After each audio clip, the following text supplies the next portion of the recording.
قناة نور الحسن الموسوي تقدم. بدأ الذكاء الاصطناعي يحتل عالمنا الافتراضي. في كل مواقع التواصل الاجتماعي سوف تجد لمسات هذا الذكاء المرعبة. ماذا وصل إلينا في العراق؟ وصلت إحدى تقنيات الذكاء الاصطناعي الخطيرة، وهي تزييف الصور بشكل يبدو حقيقي، مثل خلع ملابس الضحية الظاهرة في الصورة عن طريق بعض البرامج والمواقع. فهذه صورة للمطربة أصالة تبدو حقيقية بنسبة 99%.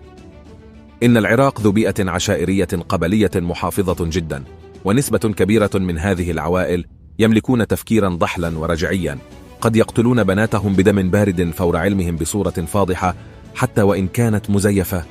فكم من فتاة عراقية أو عربية سوف تقتل تحت ذريعة غسل العار وجرائم الشرف.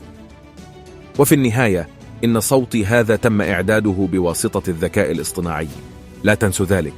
شكرا على المشاهدة. إن أعجبك الفيديو سجل إعجابك، ولا تبخل باقتراحاتك للفيديوهات القادمة. كما لا تنسى الاشتراك في القناة لتصلك فيديوهاتنا اليومية.